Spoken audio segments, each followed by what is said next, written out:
Bismillahirrahmanirrahim. Assalamualaikum warahmatullahi wabarakatuh. Waalaikumsalam. Alhamdulillahirabbil alamin. Allahumma shalli ala sayyidina Muhammad wa ala ali sayyidina Muhammad. Allahumma shalli ala sayyidina Muhammadin nuriz zati wasirisari pisaril asma'i wassifatim. Bersyukur kita kepada Allah Subhanahu wa taala, pada malam hari ini kita bisa berkumpul dalam majelis Ikhram Riau ini. Mudah-mudahan kita semua ini mendapatkan rahmat daripada Allah Subhanahu wa taala. Mudah-mudahan kita semua ini diberikan jalan oleh Allah Subhanahu wa taala. Ruh kita tersebut pada akhirnya nanti akan sampai kepada Allah Subhanahu wa taala. Mudah-mudahan kita semua ini diberikan ma'rifat oleh Allah Subhanahu wa taala, dan kita meminta izin kepada seluruh guru-guru kita, pada seluruh para wali Allah, dan memohon kepada Rasulullah sallallahu alaihi wasallam, mudah-mudahan Bapak Ibu kita diberikan oleh Allah Subhanahu wa taala kepahaman tentang ilmu hakikat ma'rifat tersebut. Mudah-mudahan Bapak Ibu bisa mengantarkan kita mendapatkan kenikmatan yang paling tertinggi, yaitu untuk dapat melihat Allah Subhanahu wa taala. Bapak Ibu, saya mungkin tidak perlu pakai mic karena berbunyi-bunyi dia. Bapak Ibu, marilah kita lanjutkan kajian kita pada malam hari ini, yaitu berkenaan dengan syahadat tersebut. Ya, Adik, situ duduk ya. Nah, duduk situ. Temani Umi ya. Ya. Bapak Ibu, ada satu pertanyaan yang perlu kita jawab Bapak Ibu. Dan pertanyaannya sebenarnya Bapak Ibu sudah tahu jawabannya. Cuman kadang-kadang pertanyaan ini perlu dijawab dengan hati dan pikiran yang jernih. Apa pertanyaannya? Coba Bapak Ibu bayangkan. Mana lebih terang, cahaya matahari atau cahaya Allah? Cahaya Allah. Pasti Bapak Ibu akan katakan lebih terang cahaya Allah dibandingkan cahaya matahari. Pertanyaannya adalah, kenapa cahaya matahari Bapak Ibu bisa melihat, cahaya Allah tidak bisa melihat? Padahal Bapak Ibu bilang cahaya Allah lebih terang. Tapi kenapa cahaya matahari kita bisa melihat, cahaya Allah kita tak bisa melihat? Nah, ini sebenarnya pertanyaan ini mesti harus kita renungkan dan kita jawab dengan hati dan pikiran kita yang jernih Bapak Ibu. Apa dia? Mana lebih terang, cahaya Allah atau cahaya matahari? Tanya kepada semua orang. Pasti jawabannya kan dia katakan lebih terang cahaya Allah, kata dia, daripada cahaya matahari. Tapi pertanyaannya adalah, kenapa cahaya matahari kita bisa melihat, cahaya Allah kita tak bisa melihat? Padahal kita sebut tadi cahaya Allah itu lebih terang daripada cahaya matahari. Tapi kenapa lebih kita bisa melihat cahaya matahari, cahaya Allah kita tidak bisa melihat? Maka sebenarnya Bapak Ibu, ada banyak hijab yang menghalangi kita. Kenapa cahaya Allah itu tidak terpandang oleh kita, cahaya matahari itu bisa dilihat oleh kita? Apa dia? Bisa jadi karena dosa kita. Bisa jadi karena maksiat kita. Bisa jadi karena ilmu kita. Bisa jadi juga karena jasad kita ini Bapak Ibu. Jadi kalaulah cahaya Allah itu tidak bisa kita pandang gara-gara dosa kita, maka kita bersihkan dosa kita tersebut. Kalaulah cahaya Allah itu tidak terpandang oleh mata kita gara-gara ilmu kita, oh jangan salah Bapak Ibu, banyak orang punya ilmu selautan, tapi ternyata gara-gara ilmu selautan itu terhalang untuk melihat Allah tersebut. Maka hati-hati kita. Ilmu itu bisa jadi hijab untuk sampai kepada Allah. Ini dia Bapak Ibu. Jadi jangan bangga dulu ada tuan guru misalnya, ada kiai, karena punya banyak ilmu, kitab sudah ribuan dia baca, merasa dia punya ilmu. Hati-hati. Kenapa? Karena jangan-jangan ilmu yang dia miliki itu bisa menjadi hijabnya kepada Allah. Dan banyak sekali orang ketika sudah belajar satu ilmu, lalu menolak ilmu yang lain, sehingga apa? Sehingga terhalanglah dia untuk bertemu dengan Allah Subhanahu wa taala. Maka itu setiap ilmu yang dia itu menghalangi untuk sampai kepada Allah, berarti ilmu itu tidak sempurna. Jadi Bapak Ibu, saya ingin sebut, karena kita tidak ramai, jadi malam ini sebenarnya saya ingin tuntas rahasia syahadat ini, tapi karena tidak ramai, kita mungkin apanya lah itu, ya istilahnya itu pengantar awal lah gitu. Biarlah kita ini ilmunya sedikit, tapi dengan ilmu sedikit itu sampai kepada Rasulullah, sampai kepada Allah. Daripada ilmu banyak, tapi ilmu yang banyak itu tidak menyampaikan kita kepada Allah. Semua ilmu yang kita pelajari, mungkin Bapak Ibu sudah SD, SMP, SMA, sudah kuliah juga dulu di perguruan tinggi. Semua ilmu yang dipelajari kalau tidak sampai kepada Allah, pasti ilmu itu akan buat kita celaka dan sia-sia. Contoh misalnya, saya minta maaf betul nih, kalau seandainya ada yang tersinggung dengan apa yang saya katakan, mungkin tidak di majelis kita ini, mungkin nanti di YouTube mungkin terdengar. Ada tidak dokter yang menipu pasien? Ada, banyak sekali. Harga obat mungkin 10.000, melalui resep dia bisa jadi 150.000. Kenapa sampai dokter ini bisa berbuat begitu? Karena ilmu kedokteran yang dia pernah pelajari dulu tidak menyampaikan dia kepada Allah. Kalau ilmu yang dia pelajari dulu sampai kepada Allah, jangankan mengambil untung 100.000, obat harga 100.000, dia ingin naikkan menjadi 20.000, tidak sanggup hatinya. Kenapa? Karena di dalam dirinya ada hak orang lain yang wajib dia tunaikan.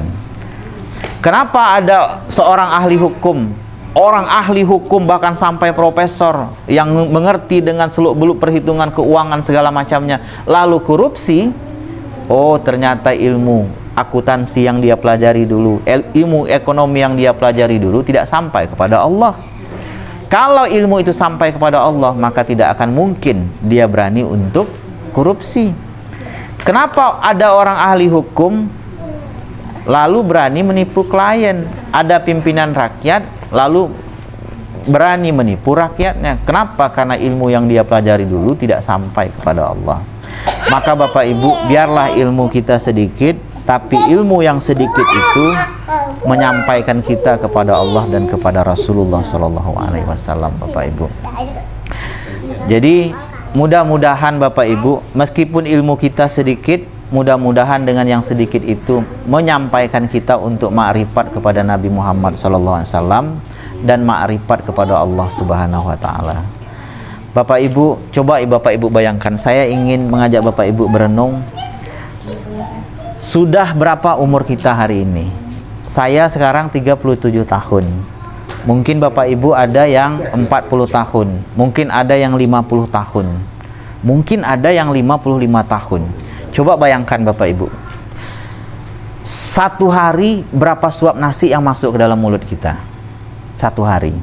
Anggap 30 suap. Pagi tadi makan 10 suap, tengah hari 10 suap, nanti sore 10 suap. Berarti satu hari 30 suap. Satu bulan 3 kali 3 berarti 900. Berarti sudah ada 900 beras atau nasi itu yang masuk ke dalam mulut kita selama 1 bulan. Kali setahun, 900 kali setahun berapa tuh? 12. Kali 12 itu lebih 10.000. Lebih 10.000 nasi itu masuk ke dalam mulut kita. Pertanyaan saya Bapak Ibu, pernah tidak kita berterima kasih kepada petani yang ada di ujung-ujung kampung yang menanam padi tersebut? Karena sebab dirinya lah itulah kita bisa makan nasi. Pernah tidak kita terima kasih? Ya Allah, terima kasih ya Allah, kalau tidak karena petani-petani itu mau menanam padi di ujung-ujung kampung itu, mungkin saya tak bisa makan beras, makan nasi tersebut. Pernah tidak kita berterima kasih kepada para petani tersebut? Umur kita sudah 37 tahun, umur kita sudah 40 tahun, 50 tahun, tapi kita tidak pernah berterima kasih kepada petani yang menanam padi itu. Coba Bapak Ibu bayangkan, kalau kita lah disuruh menanam padi seperti mereka, sanggup tidak kita? Tak sanggup. Bukan 1 hari 2 hari, 1 bulan bahkan sampai 7 bulan baru bisa padi itu masak. Dicangkul tanahnya, sudah itu nanti apalagi disemai apanya 3 minggu lama baru tumbuh, ditanam, dibajak apa tanahnya, tumbuh rumput dibersihkan di tengah panas-panasnya matahari tersebut. 7 bulan akhirnya baru bisa dipanen. Setelah dipanen padi tersebut lalu dikilang, bawa ke pasar, sampai di pasar ditipu pula oleh pembeli. Akhirnya karena ditipu oleh pembeli dengan harga murah, mau bawa balik tak mungkin karena di rumah sudah nunggu istri, di rumah sudah nunggu anak. Istri meminta uang belanja, anak meminta bayaran sekolah segala macamnya. Akhirnya terpaksa juga dia jual berasnya. Akhirnya dijual dengan beras murah, balik ke rumah. Beras itu dibeli oleh kita, sampai di rumah kita makan. Coba bayangkan Bapak Ibu, pernah tidak kita berterima kasih kepada petani tersebut? Ya Allah, terima kasih ya Allah, kalau tidak karena petani itu mungkin aku tak bisa makan nasi tersebut. Padahal 1 tahun lebih dari 10.000 nasi itu yang kita masukkan ke dalam mulut kita.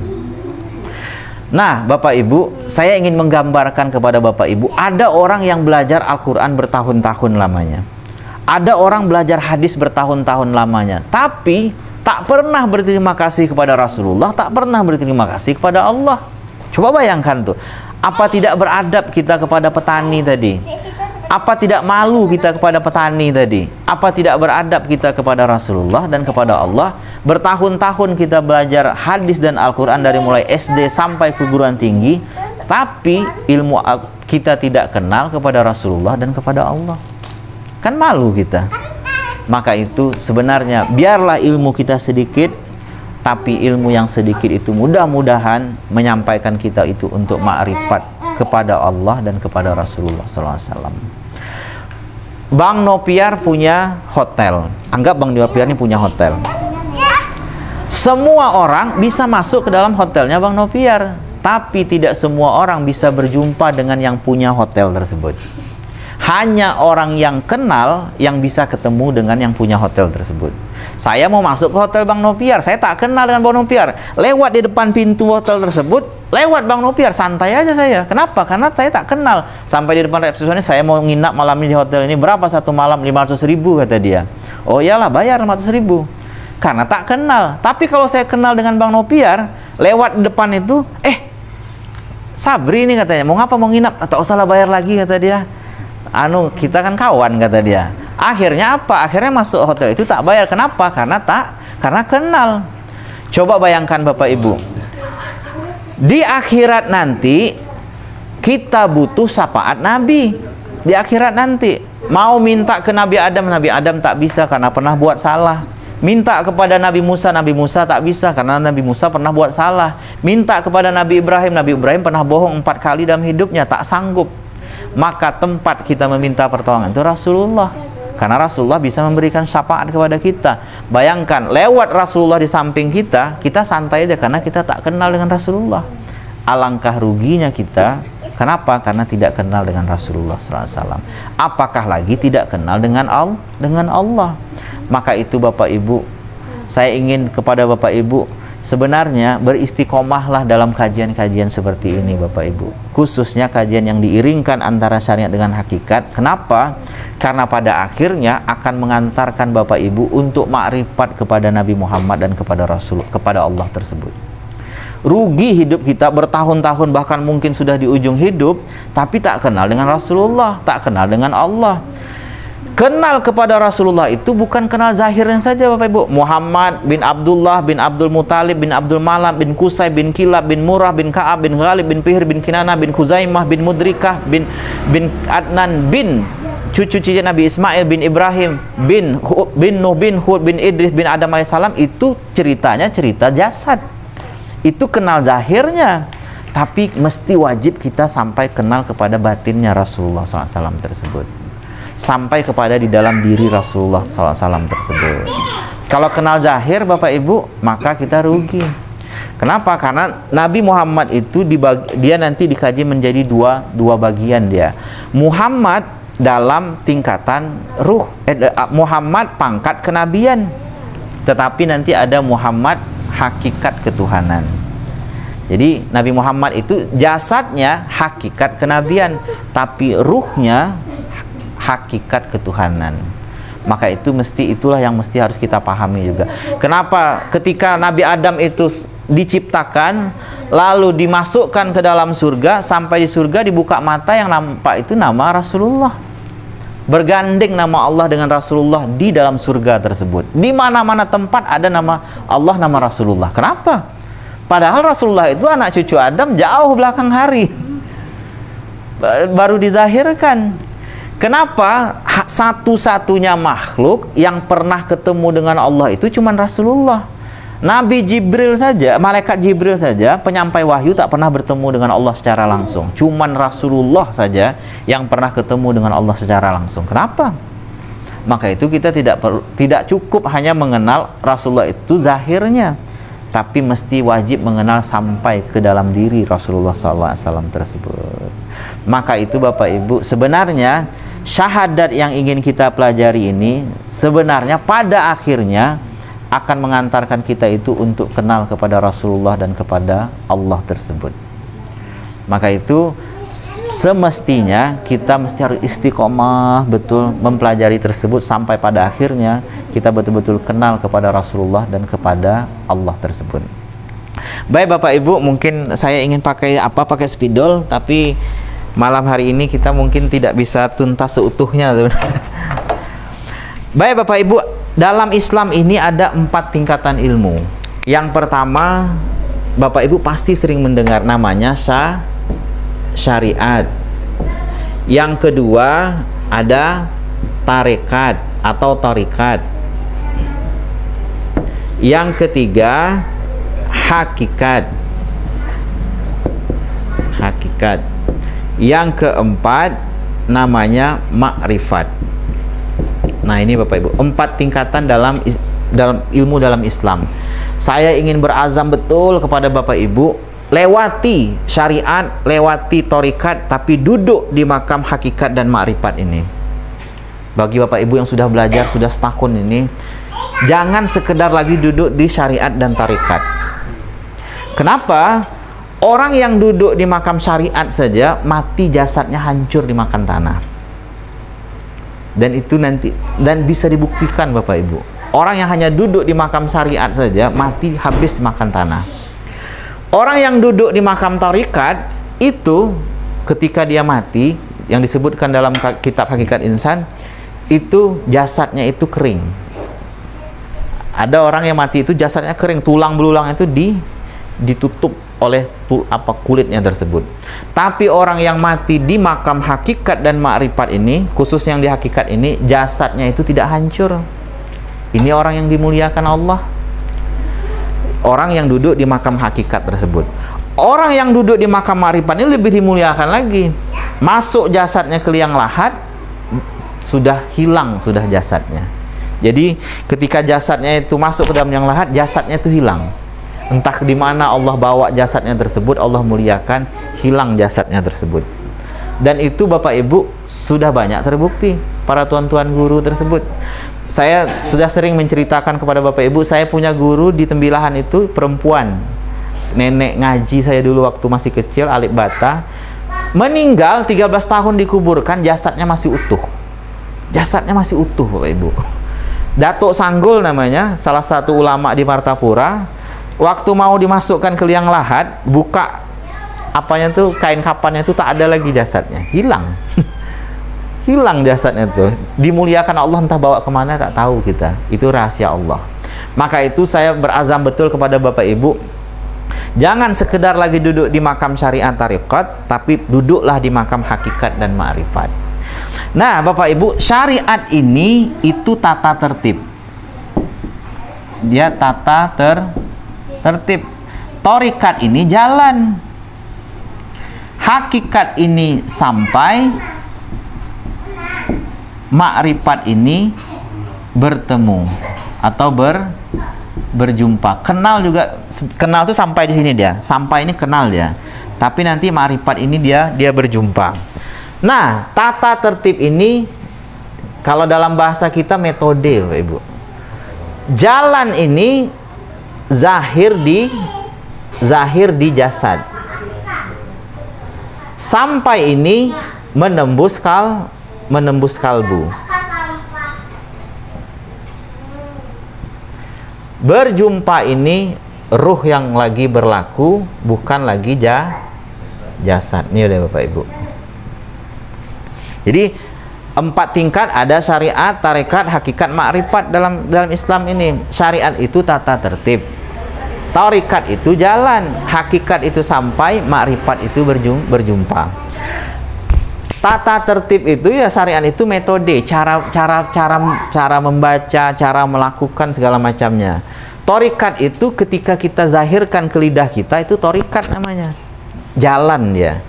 Lalu nanti sampai di mana? Ketika nanti dia menembus ke dalam kalbu kita. Tapi menembus kalbu ini tidak cukup dia, mesti harus saat itu sampai pada tingkat berjumpa atau ma'rifat, yaitu ruh itu yang berlaku. Contoh misalnya gini, kita ambillah syahadat kita tersebut, asyhadu alla ilaha illallah. Pada tingkatan syariat itu cara, kayak mana cara menyebutkannya? Asyhadu alla ilaha illallah itu artinya aku bersaksi tiada Tuhan selain Allah.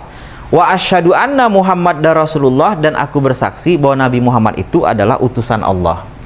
Cara membacanya adalah la itu 6 harakat, ilaha itu 6 harakat, Allah itu 6 harakat. Jadi asyhadu alla ilaha illallah wa asyhadu anna Muhammadar Rasulullah. Satu napas jangan diputus kalau bisa. Syahadat tersebut. Ini caranya Bapak Ibu, 6 harakat, la 6 harakat, ilaha 6 harakat, Allah 6 harakat. Lalu ketika kita sudah tahu caranya, lalu kita ucapkan di ujung lidah, zahir di jasad. Itu baru masuk ke thariqatnya. Caranya atau jalannya. Ketika sudah tahu caranya, lalu dia zahirkan di ujung lidah, itu baru masuk ke tingkat kedua, thariqat. Lalu ketika sudah sampai di ujung lidah kita, kita sebutkan asyhadu alla ilaha illallah wa asyhadu anna Muhammadar Rasulullah, maka mesti wajib menembus sampai ke dalam kalbunya, yaitu pada tingkatan hakikat. Nah, ketika sampai pada tingkat hakikat ini, maka nanti kalimat syahadat tersebut dia bukan lagi tataran terjemah, tapi sudah maknanya. Jadi bukan lagi terjemah, tetapi maknanya. Bukan lagi kulit, tapi isinya. Setiap-tiap terjemah pasti ada maknanya. Setiap-tiap kulit pasti ada isinya. Maka itu setelah nanti kita tahu caranya, lalu dia zahirkan di ujung lidah, untuk sampai menembus kalbu ini kita mesti harus tahu maknanya. Maka itu maknanya itu Bapak Ibu sebenarnya sudah ditulis pada pertemuan-pertemuan sebelumnya. La ilaha illallah itu kalau sebelumnya adalah tiada Tuhan selain Allah, tapi pada tingkat hakikat la ilaha illallah itu adalah tiada nyata hanya Allah. Tiada nyata hanya Allah. La itu tiada, ilaha nyata, illa itu hanya, Allah itu Allah. Tiada nyata hanya Allah. Jadi pada tingkat ini la ilaha illallah tersebut, ini artinya tiada, ini artinya tiada, ilaha ini nyata,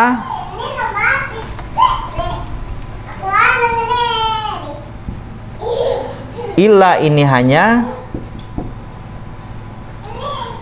Allah ini Allah. Jadi tiada nyata hanya Allah Bapak Ibu. Jadi Bapak Ibu, untuk menguji bahwa kita ini sudah sampai tidak pada tingkat hakikat ini, contohnya gini, kalau Bapak Ibu punya ketemu kucing di rumah, ada melihara kucing di rumah, berani tidak Bapak Ibu mengatakan kucing itu Allah? Berani tidak? Tak berani. Kenapa kita tidak berani? Karena kita masih duduk di makam syariat dengan thariqat. Tapi kalau orang duduk di makam hakikat, maka yang ketika memandang kucing itu sudah tidak terpandang lagi kucing, tapi yang terpandang itu kenyataan Allah. Kenapa? Karena la ilaha illallah ini tak ada yang nyata kecuali Allah. Tak ada yang nyata kecuali Dia. Tak ada yang nyata kecuali Allah. Maka itu dalam surah Al-Ikhlas tersebut yang sering kita baca itu, Qul huwallahu ahad. Katakanlah bahwa aku ini ahad, kata Allah. Ahadnya Allah itu ahad dalam zatnya, ahad dalam sifatnya, ahad dalam asma'nya, ahad juga dalam af'alnya, ahad juga dalam kudratnya, ahad juga dalam iradatnya, ahad dalam hayatnya, ahad dalam ilmunya, ahad dalam basarnya, ahad dalam samanya dan ahad juga dalam kalamnya. Jadi itu ahadnya Allah tersebut. Pak Sabri, kan kalau saya kan ada, istri saya ada di rumah, alam semesta ada. Bagaimana cara melihat ahadnya pada diri kita? Cara melihatnya begini Bapak Ibu. Ada dua mata tapi satu penglihatan.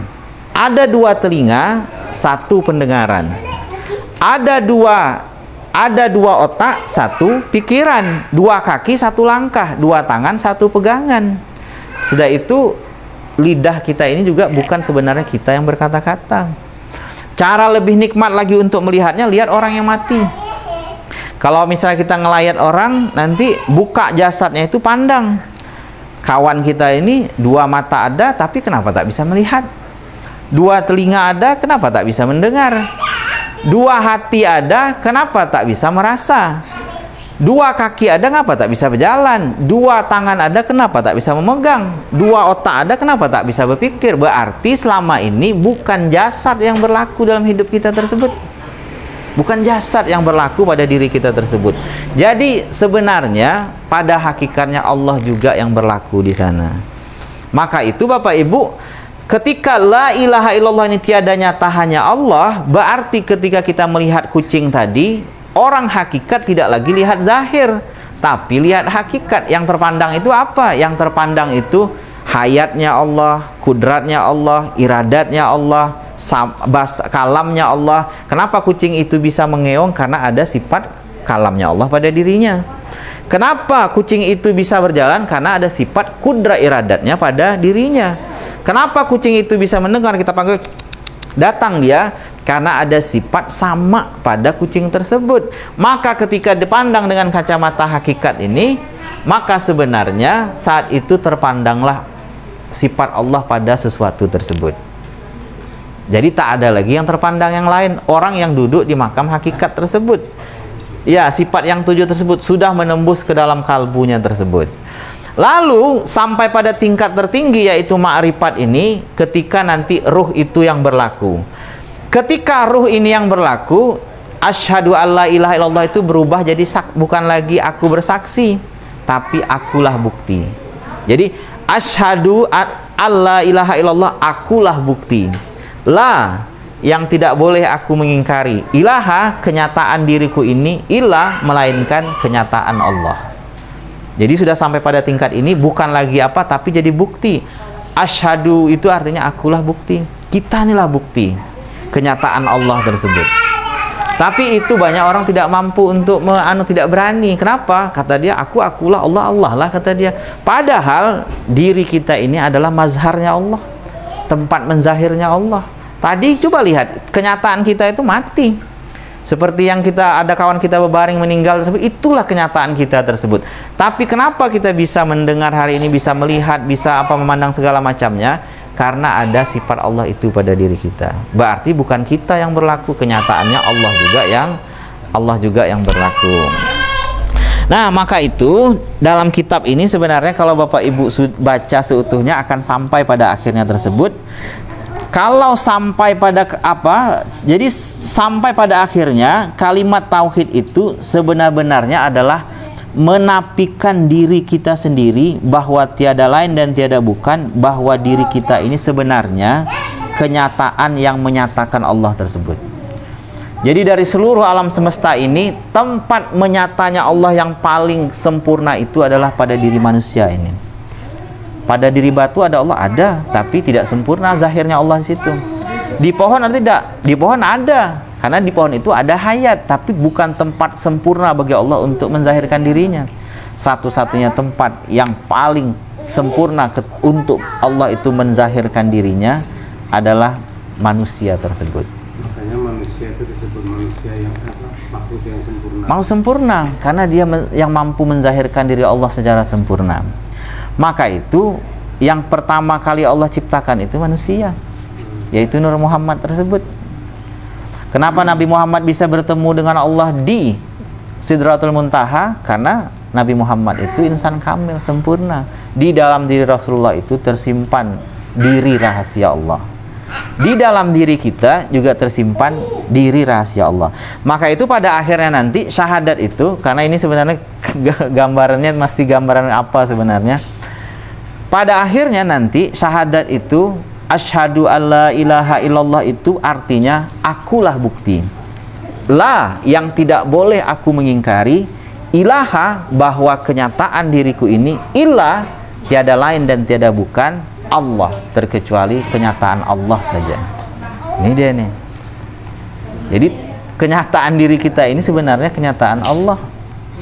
Nah itu dia. Tapi tak boleh kita mengaku Allah. Kalau kita mengaku Allah, kafir kita. Tapi kita sadari betul bahwa diri kita ini adalah kenyataan diri Allah tersebut. Kita inilah penyata dirinya. Jadi sebenarnya syahadat tauhid, jadi syahadat itu ada syahadat tauhid dengan syahadat rasul. Asyhadu alla ilaha illallah, syahadat tauhid. Isi di dalamnya kita disuruh oleh Allah mentauhidkan dia, mengesakan dia, menunggalkan dia. Wa asyhadu anna Muhammadar Rasulullah itu syahadat rasul.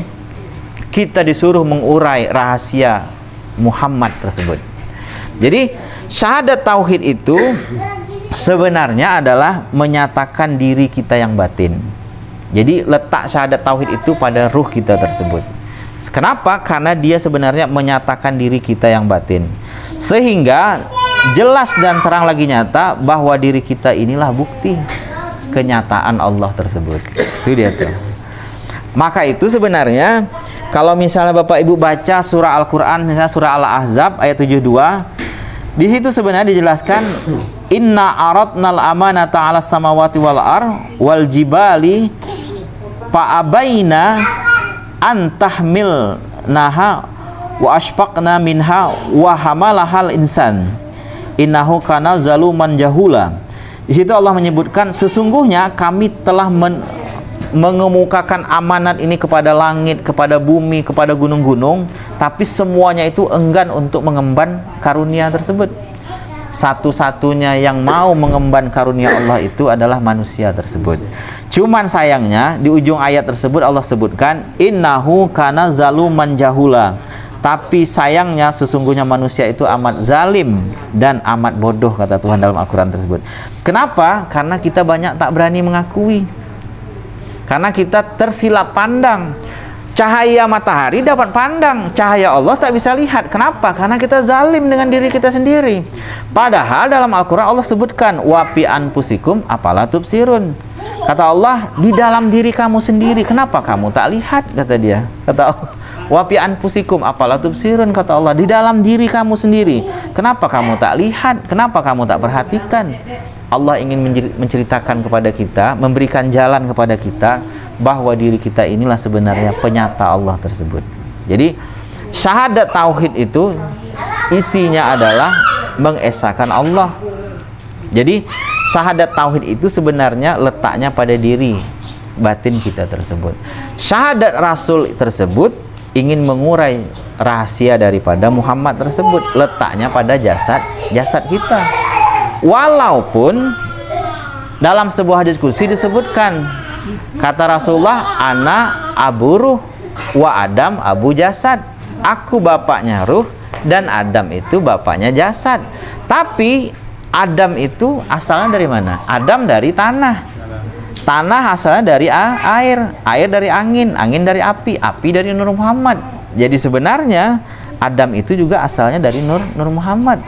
Maka itu zahir batin sebenarnya diri kita ini Nabi Nur Muhammad. Jadi sebenarnya di dalam diri kita ini tersimpan rahasia Rasulullah tersebut.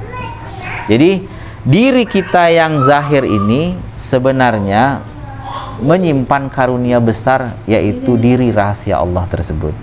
Jadi yang saksi menyaksi, nyata menyata itu adalah zahir dan batin, jasmani dan rohani, batin dan zahir kita tersebut. Itulah yang saksi menyaksi tersebut. Tak ada kita sebenarnya. Jadi antara yang batin dengan yang zahir. Jasad inilah sebenarnya pembungkusnya. Jadi jasad ini penyatanya sekaligus pembungkus dari karunia diri rahasia Allah tersebut. Itu sebenarnya. Jadi ya nanti kalau bisa Bapak Ibu fotokopilah kitab ini nanti biar bisa dibaca supaya nanti setelah Bapak Ibu baca apa yang saya sebutkan ini bisa nangkap. Sebab saya yakin apa yang saya sampaikan ini susah untuk dipahami.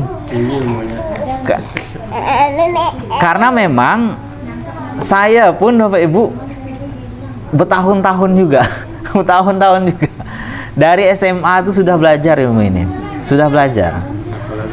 Sudah itu, tapi dulu belajar sama guru dulu itu, waktu belajar seperti ini, dia hanya bacakan aja, bacakan, sudah itu tutup kitabnya, bacakan, tutup kitabnya. Tapi kitab-kitabnya itu susah dipahami. Jadi saya tulis ulang dengan bahasa masyarakat dan sangat mudah dipahami buku ini. Jadi tulis dengan bahasa Indonesia. Kalau kita yang ada itu, kalau tidak bahasa Arab Melayu. Jadi saya tulis dengan bahasa Indonesia, tapi bahasa Arab Melayunya juga ada yang sudah ditulis. Ditulis dengan bahasa yang sudah tak tahu lagi saya caranya untuk memudahkannya. Inilah cara paling termudah untuk memberikan pahamnya. Jadi Bapak Ibu bacalah kitab ini. Mudah-mudahan kalau baca kitab ini, ketika apa yang saya sampaikan itu langsung nyambung. Oh, ini maksudnya rupanya. Karena di sini sudah lengkap dengan hadis-hadis qudsinya, hadisnya. Sebab saya tidak mungkin akan bacakan seluruh hadisnya. Kalau saya bacakan satu-satu, Bapak Ibu, hadis yang sepanjang ini menghabiskan waktu 15 menit kita untuk membacanya. Jadi saya tinggalkan ayat-ayat hadisnya ini, nanti langsung ke intinya. Ketika Bapak Ibu baca nanti kitab ini, maka mudah-mudahan akan mudah untuk pahamnya. Sebab tidak cukup hanya sekedar kita karena tidak seluruhnya bisa disampaikan. Tidak seluruhnya bisa disampaikan. Misalnya di sini hadis di sini misalnya waqad akhraja Abdurrazzaq. Hadisnya tidak begitu panjang sebenarnya. Tapi kalau saya bacakan misalnya waqad akhraja Abdurrazzaq bi sanadihi Jabir ibni Abdillah al-Ansari radhiyallahu anhu qala qultu ya Rasulullah bi abi wa ummi akhbirni an awal khalaqa qabla asya. Qala ya Jabir innallaha khalaqa qabla asya nuran nabiyyi Muhammad sallallahu alaihi wasallam min nuri. Akan terlalu banyak waktu habis untuk membacakan hadisnya. Tapi poin-poin pentingnya, tapi nanti Bapak Ibu lah yang membaca nanti kitabnya ini. Jadi Bapak Ibu baca kitabnya, baca hadisnya nanti, maka akan memudahkan kita untuk paham tentang syahadat ini. Syahadat ini Bapak Ibu, kalau kita tidak paham syahadat ini zahir batin, kita belum lagi diakui sebagai Islam. Ini apa namanya itu?